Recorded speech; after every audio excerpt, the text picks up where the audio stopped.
वा, गंमतच आहे. ताईने मागितला की लगेच मिळतो फोन. दादा तर कॉलेजला सुद्धा नेतो त्याचा मोबाईल. बाबांकडे तर दोन दोन मोबाईल असतात आणि आम्ही मागितला तर म्हणे गरज काय त्याची. ए तायडे, उगीचच काही बोलू नकोस. तुला मोबाईल मिळाला तेव्हा मी काय बोलले होते का? हो हो, आम्हालाही महत्वाची कामं असतात. महत्वाचं बोलायचं असतं. दादाचं पण घेते मी कधी कधी, पण फक्त गेम्स खेळण्यासाठीच ग. बोलण्यासाठी काय करावं मग? आई, पुढल्या महिन्यात दिवस येतोय. मित्र-मैत्रिणींना पार्टीसाठी बोलवायला किती मजा येईल. अरे, उद्या संध्याकाळीच माझा बर्थडे पार्टी घरीच आहे गच्चीवर. तू जरा लवकर येशील ना? गुड. अगं, खूप धमाल करू. सगळ्यांना आता फोनवरच सांगते. बाय. किती मस्त वाटेल असं फोन करताना.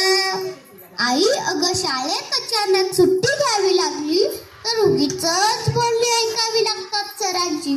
त्यापेक्षा पप्पा कसे घरातूनच ऑफिसला फोन करतात तसा घरातूनच सरांना शाळेत फोन करायचा.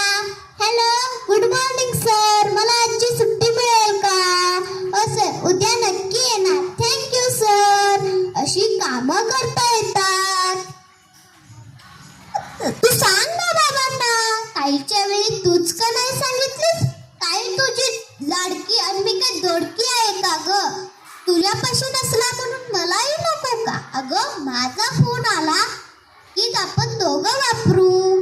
आजी, तू उगीचच आईला लागू नकोस. काय म्हणतेस?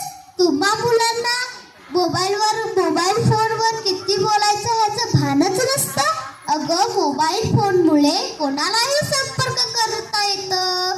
दादा तर सारखा मित्रांना सांगत असतो, अरे मी ग्रंथालयात अभ्यास करतोय.